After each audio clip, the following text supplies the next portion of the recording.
Bienvenidos a la ponencia La importancia de las vacunas en los pacientes con cáncer, enmarcada dentro del 15º Congreso de Pacientes con Cáncer organizado por GEPAC.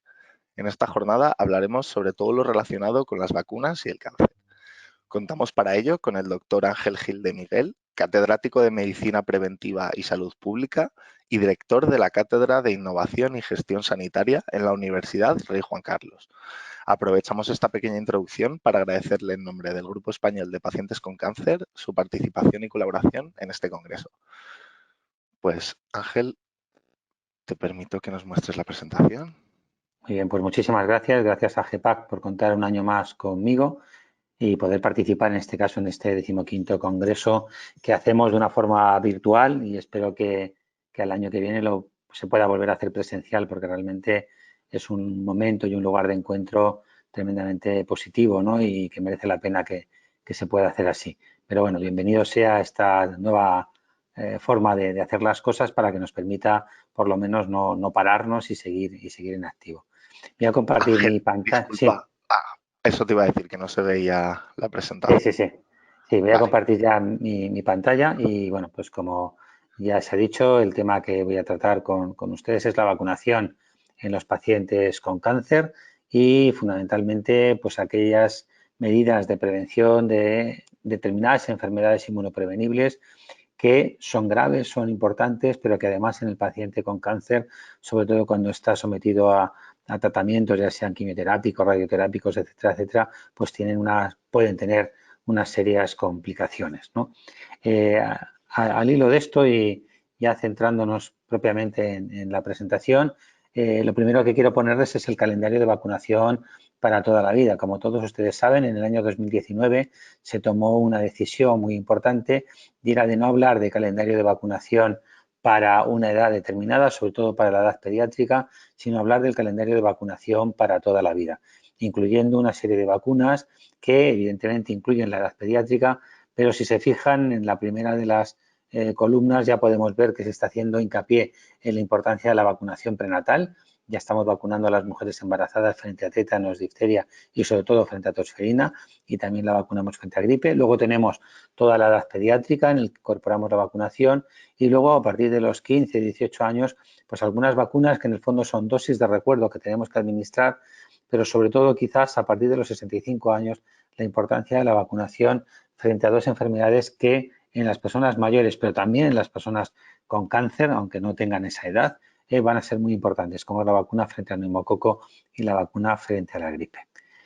Dicho esto, y después de este documento, en julio de 2018, aunque luego tardó en salir a la luz hasta casi inicios de 2019, el Ministerio de Sanidad elaboró un documento muy importante, yo creo que es un documento base que recomiendo que todos tengan a mano y del que yo he sacado la mayoría de las tablas y figuras de las que voy a hablar a lo largo de mi presentación. Se trata de la vacunación en grupos de riesgo en todas las edades y en determinadas situaciones entre las cuales, como es lógico, está el cáncer.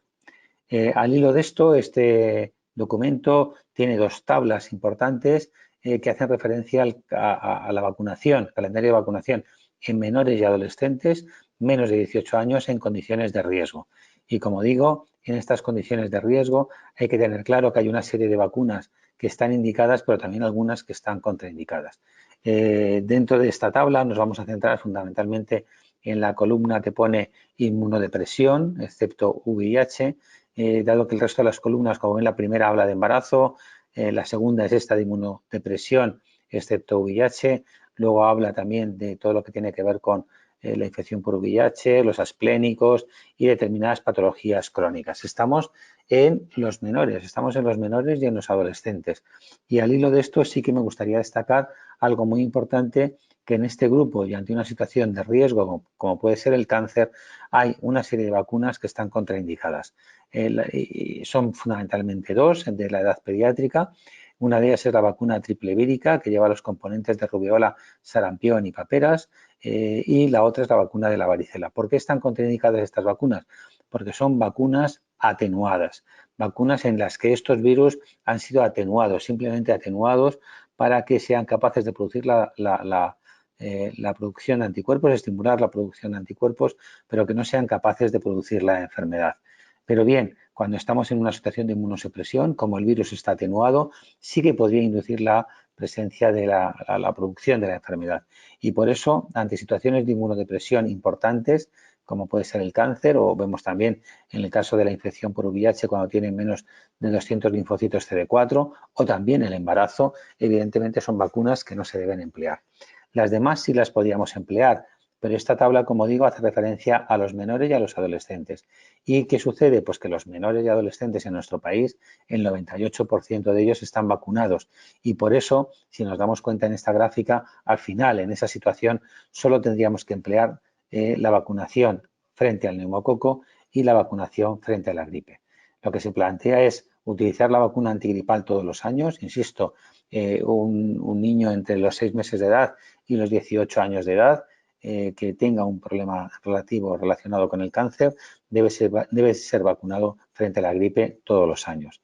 Y luego también frente a la enfermedad neumocócica, para lo cual se recomienda en los pacientes con cáncer utilizar dos vacunas de forma secuencial, le llamamos la pauta secuencial, en el cual vacunaríamos primero con la vacuna conjugada 13 valente de 13 serotipos, una vacuna conjugada que da una inmunidad de memoria importante, que reduce el estado portador nasofaringeo, pero tiene solo 13 serotipos y por lo tanto esto obliga a que en un periodo de tiempo que está entre 8 semanas y 12 meses pongamos la vacuna de polisacáridos no conjugados que llamamos vacuna 23, de 23 polisacáridos. El tiempo óptimo sería que fuese más o menos al año, pero desde el segundo mes hasta el año podemos administrarla en cualquier momento. Y esto es lo que estaría indicado para los niños.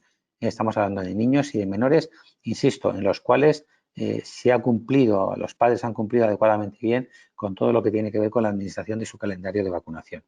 ¿Qué sucede en los adultos?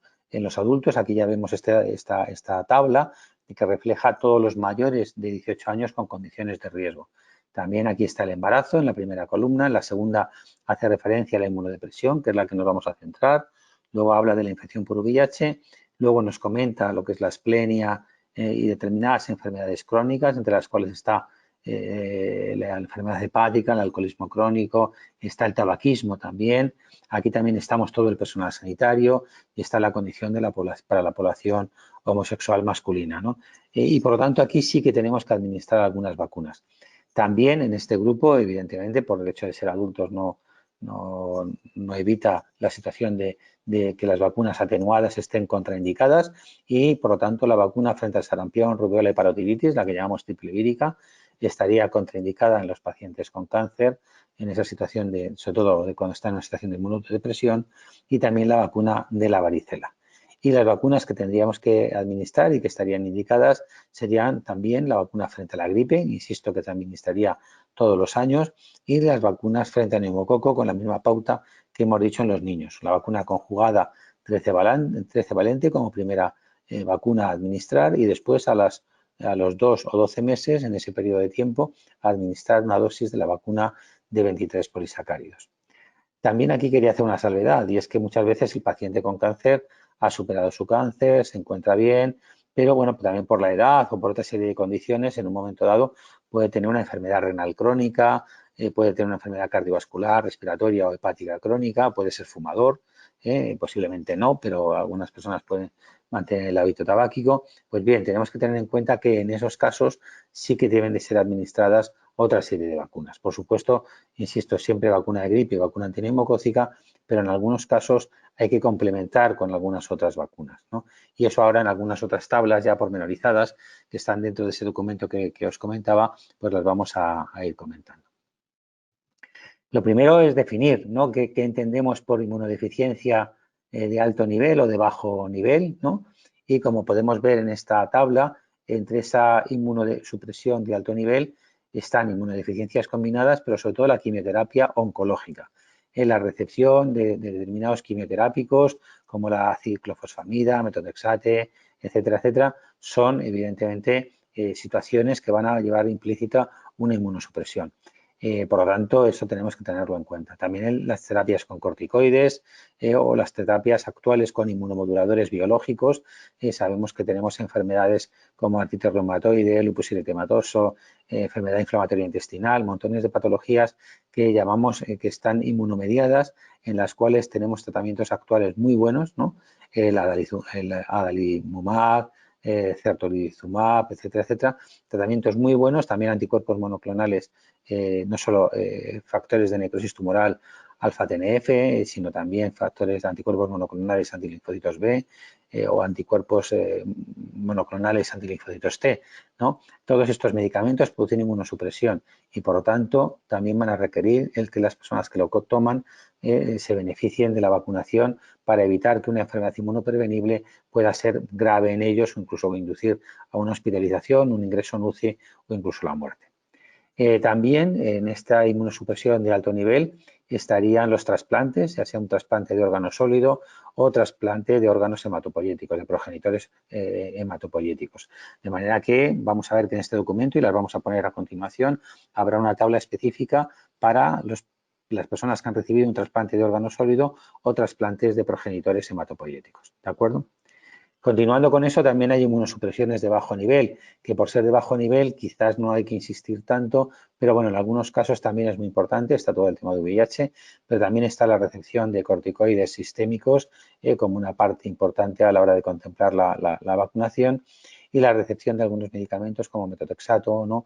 Aciatropina o mercaptopurina, ¿no? Medicamentos en los cuales a determinadas dosis, incluso bajas, pues también inducen una situación de inmunosupresión, aunque sea de bajo nivel. Ante estas situaciones de inmunosupresión, ¿qué tenemos que hacer? Pues como veis aquí, tenemos que actualizar el calendario de vacunación o incluso administrar algunas vacunas que no se habían puesto inicialmente. Me voy a fijar ahora solo en la fila de arriba y como veis en la fila de arriba, lo primero es la vacuna frente a difteria, tétanos y tosferina, que tenemos que estar al día de esa vacunación y si no, evidentemente completarla, la vacuna de la polio inactivada y la vacuna de hemófilos influenza tipo B y la vacuna frente al virus de la hepatitis B. Estas vacunas, sabéis que en el caso de los niños están, digamos, dentro de un mismo componente, que es la vacuna que llamamos hexavalente y que se puede administrar con un solo pinchazo a los niños, ¿no? En el caso del adulto también se podría utilizar ese tipo de combinación, pero lo importante es que esta vacuna venga ya puesta desde las edades pediátricas, ¿de acuerdo? Otra vacuna importante sería la vacuna frente al virus del papiloma humano y sobre todo en el caso además de cáncer, si alguna de estas personas pues apareció un cáncer relacionado con todo lo que tiene que ver con cuello de útero, vulva, vagina, ano, pene o cáncer orofaringeo, ¿no? En esos casos, pues también se van a beneficiar. Afortunadamente, actualmente tenemos vacunas nonavalentes, es decir, que tienen 9 serotipos que cubrirían casi el 90% de los problemas relacionados con el VPH, con tumores relacionados con el VPH y por lo tanto es muy importante también que si no estamos vacunados, pues esta vacuna se incluya, ¿no? Decir que en el caso concreto de la Comunidad de Madrid, la vacuna de VPH está contemplada en las mujeres conizadas previamente, ¿no? Y en otras comunidades también. Por lo tanto, es una vacuna que es verdad que al estar fuera de la edad pediátrica sale de las recomendaciones del calendario y habría que pagarla, pero en el caso de las mujeres que tienen una situación de riesgo sí que evidentemente se contempla. Después tendríamos la vacunación antigripal, que como veis se debe de administrar en todas las inmunodepresiones del tipo que sean. Evidentemente, aquí excluimos el tema del déficit de complemento, que también tiene una serie de requisitos, pero insisto, la vacuna de gripe siempre y en todos los casos que exista una sospecha de inmunodepresión. La vacuna antineumocócica también en todos los casos y la vacuna antimeningocócica. Tanto en el caso del neumococo como del meningococo, hay que tener en cuenta que es muy importante que son bacterias capsuladas en las cuales en personas que están en inmunodepresión pueden causar una enfermedad muy grave, ¿no? Y por eso es muy importante que sean vacunados, incluso pues que sean revacunados. Si lo fueron en la infancia, merece la pena que sean revacunados en la edad adulta, porque en el caso de neumococo o de meningococo bastaría con una sola dosis de neumococo de la vacuna conjugada tercevalente y de meningococo pues con la vacuna conjugada que contiene 4 serotipos, como luego veremos. Y bueno, en el caso de la vacuna triple vírica y de varicela, pues ves que está contraindicada en casi todos los casos y hay que ser muy prudente a la hora de administrar estas vacunas porque, como hemos dicho antes, son vacunas atenuadas y pueden inducir a un riesgo importante.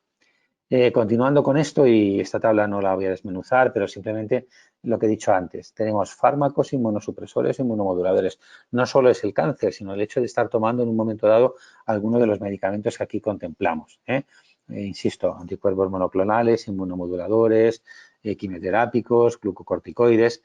Si alguien está consumiendo alguno de estos medicamentos o los que ponemos en la tabla siguiente, evidentemente todos ellos son fármacos inmunosupresores y requerirían administrar las vacunas que hemos comentado.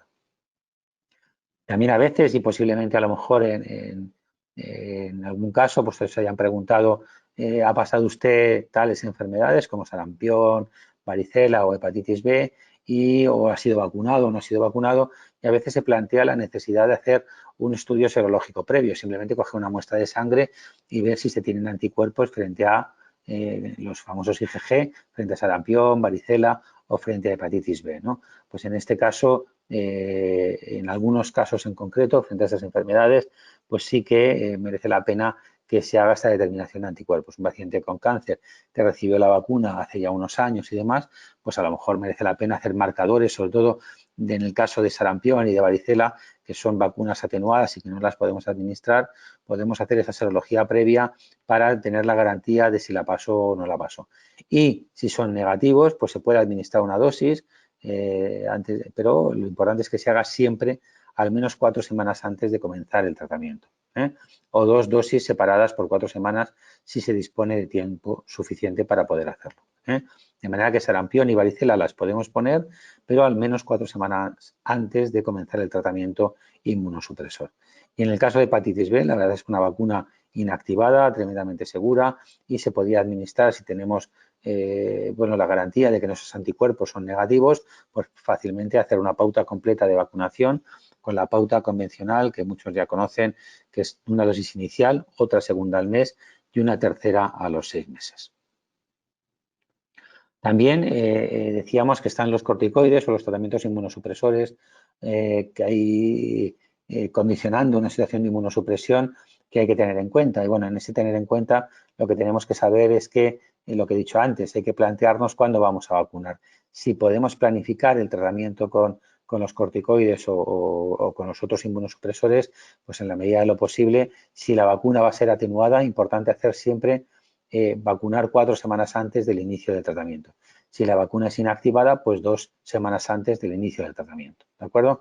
Sí podemos planificar. Si no podemos planificar esto, pues las vacunas inactivadas no suele haber riesgo, no existen contraindicaciones, pero las vacunas atenuadas, si no podemos hacerlo 4 semanas antes, merece la pena no hacerlo nunca durante el tratamiento. De manera que tenemos la situación de darlas antes del tratamiento, 4 semanas antes las atenuadas, 2 semanas antes las inactivadas, durante el tratamiento solo las inactivadas, si es que fuese necesario, pero bueno, podemos esperar, durante el tratamiento tampoco hay que sobrecargar al paciente con ninguna intervención más, pero lo importante es que las atenuadas estarían contraindicadas. Y si no lo hemos podido hacer ahí, lo podemos hacer después del tratamiento. Pues después del tratamiento, evidentemente, en el caso de las vacunas atenuadas hay que esperar al menos 4 semanas, es decir, 3 meses en caso de vuelo de administración, y en el caso de las inactivadas no haría falta ningún intervalo previo. En el caso de la terapia con corticoides, pues también es más o menos lo mismo, esas 4 semanas, y si es después del tratamiento, pues también dejar un tiempo para que el organismo, de alguna manera, las defensas del paciente se puedan recuperar antes de, evidentemente, administrar una vacuna. Y aquí tendríamos, bueno, pues no me voy a entretener en ello, pero se está planteando pues para cada uno de los medicamentos los tiempos para las vacunas atenuadas, las vacunas inactivadas. Por eso yo decía que era muy importante que este documento del que yo he extraído estas tablas sea un documento que merece la pena que esté en todas las consultas y antes de iniciar un tratamiento pues se revise. Es un documento muy bien hecho por el Ministerio de Sanidad con la ponencia de vacunas y que se recoge todo perfectamente. Aquí vemos en función de la edad, pues ya lo hemos comentado antes en esa tabla general, pero lo más importante es la vacunación frente al neumococo, como decía, una bacteria capsulada y que entraña un riesgo muy importante de enfermedad. La vacuna recomendada es la vacuna conjugada 13 valente y a veces, en algunos casos, sobre todo en las personas más adultas, la pauta secuencial de la 13 seguida de la 23. La vacuna de gripe, a partir de los 6 meses de edad, se puede administrar, teniendo en cuenta que es una vacuna inactivada, no habría problema en administrarla en ningún momento. La vacuna de hepatitis A partir de los 6 meses, también es una vacuna recomendable y que se debe de administrar. Lo suyo es administrar 2 dosis, una inicial y una segunda dosis en un intervalo entre 0 y 6 meses. Y la hepatitis B, que se puede administrar desde el nacimiento y con la pauta vacunal de 0,16. En el caso de los niños está contemplada, como hemos dicho, en el calendario de vacunación con esa vacuna que llamamos hexavalente, que lleva difteria, tétanos, tosferina, hemófilos influenza tipo B, polio inactivada y la vacuna de hepatitis B. Otro aspecto muy importante, como decíamos, es a veces los trasplantes de órganos sólidos. En el caso de los trasplantes de órganos sólidos, tenemos que tener claro que a veces, aunque sea pediátrico, pues tenemos que reiniciar la vacunación. También hay dos momentos, el hacerlo pre o post trasplante, ¿no?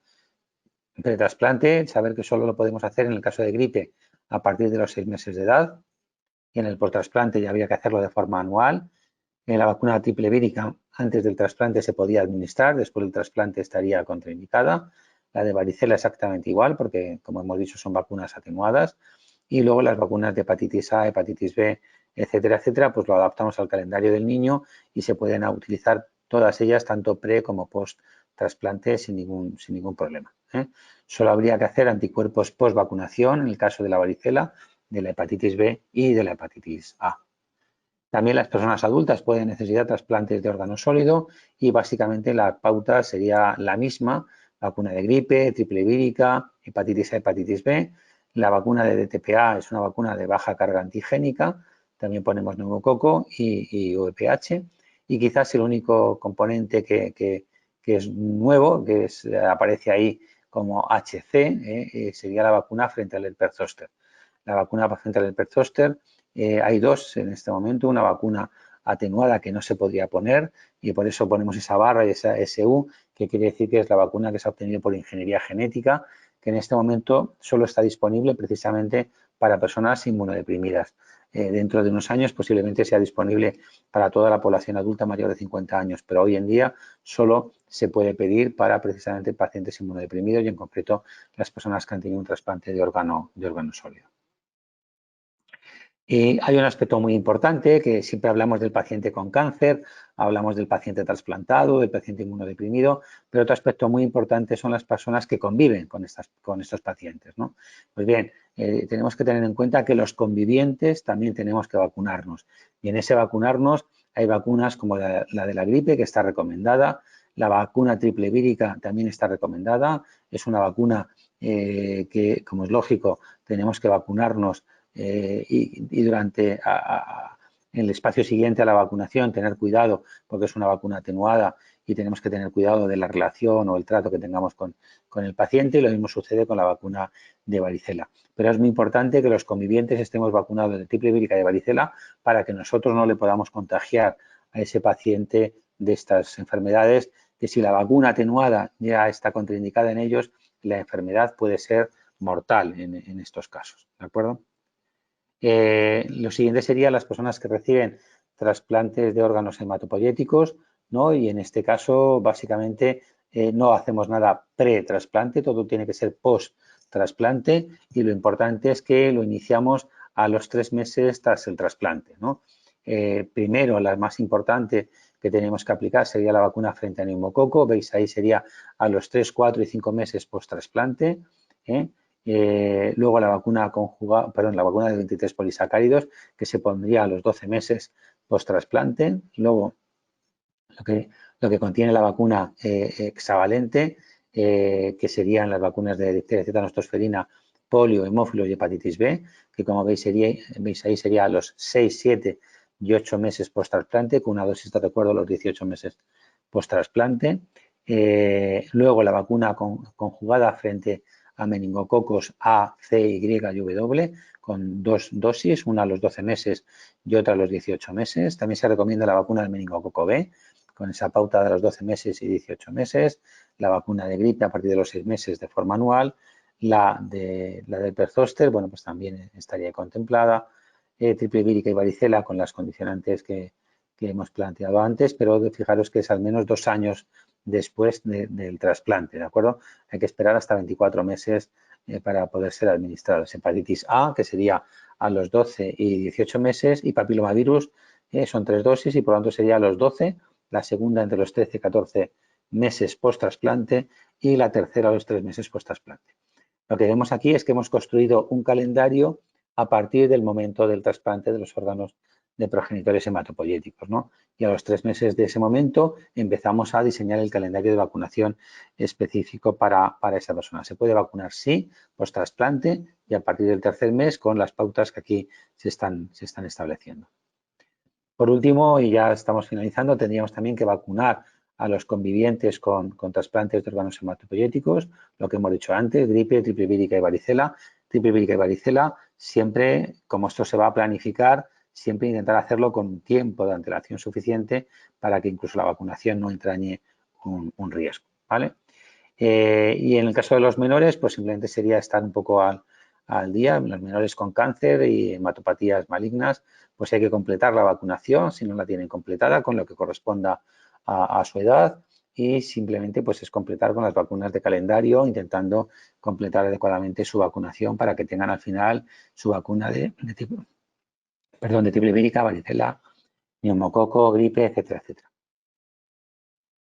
Y eso sería lo mismo en las personas adultas con cáncer, pues ponernos al día de la vacunación, completar la vacunación triple vírica y varicela si no se había hecho previamente con los cuidados que ya hemos planteado, la vacunación antineumocócica con la pauta secuencial, la gripe todos los años y la hepatitis B si no fue administrada en su momento. Hay que hacer un estudio serológico previo y estimar el riesgo real ante esta enfermedad. Y también utilizar la vacuna de TPA, la de difteria, tétanos y tosferina, de baja carga antigénica.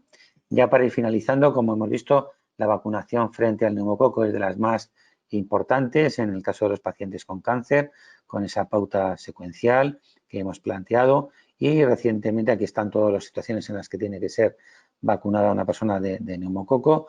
Me gustaría destacar también los antecedentes de una neumonía previa y la edad mayor de 65 años, pero sobre todo el haber tenido enfermedad de Hodgkin, leucemia, linfoma, mielomas o cualquier otra neoplasia. Es una indicación muy importante que tenemos que contemplar. Esto ya lo están haciendo la mayoría de las comunidades autónomas, como vemos ahí, La Rioja, Asturias, Galicia, Madrid, Castilla y León, Andalucía y Castilla-La Mancha. Están incorporando la vacunación en función de la edad, por un lado, pero también en función de que se tenga una patología de riesgo o se pertenezca a un grupo de riesgo. Y, por tanto, la utilización de la vacuna conjugada tetravalente es clave en todos estos grupos de pacientes. En Madrid se está haciendo, este es el esquema de la Comunidad de Madrid, que desde el año 2016 lo ha implantado y lo que recomienda evidentemente es pues, utilizar esta vacuna en, por un lado, todos los mayores de 60 años, en el caso de Madrid son los de 60 años, pero todos los adultos de 18 o más años con patología crónica de base y personas de cualquier edad que tengan una patología de alto riesgo. Les recuerdo que el cáncer estaría ahí contemplado. Por tanto, no nos olvidemos de que esta es una vacuna muy importante que tenemos que administrar. Y ya vamos a finalizar, pero antes de dar las gracias por la atención que me habéis prestado, sí que me gustaría hacer una pequeña reflexión. En breve, a lo largo del primer semestre del año 2021, posiblemente vayan llegando las vacunas frente a la COVID-19.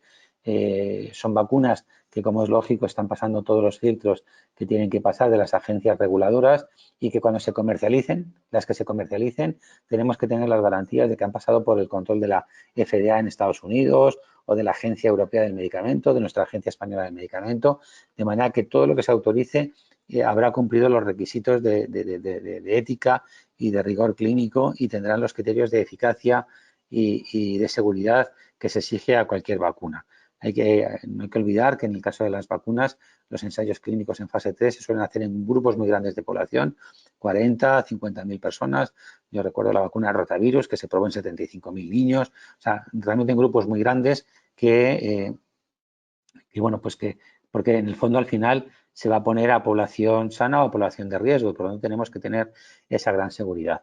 Esto se irá priorizando y, como es lógico, no van a llegar las vacunas de golpe para todos y en esa priorización está claro que el personal sanitario será uno de los primeros grupos a vacunar. Por supuesto, todos los mayores de edad con patología crónica asociada o a partir de los 60, 70 años, la edad que se marque, pero también estarán todos los pacientes con cáncer, de manera que estas vacunas serán vacunas candidatas a aplicarse también en los pacientes con cáncer para evitar de alguna manera que pueda aparecer una infección que ponga en juego la vida de estos pacientes. ¿De acuerdo? Y esto es todo por mi parte. Muchísimas gracias como siempre por atenderme, gracias por invitarme a poder estar con vosotros y deseando de poderlo hacer el año que viene presencialmente, porque ya os digo, hacéis un gran congreso, una gran reunión y es un gusto compartirla con vosotros. Gracias y hasta la próxima.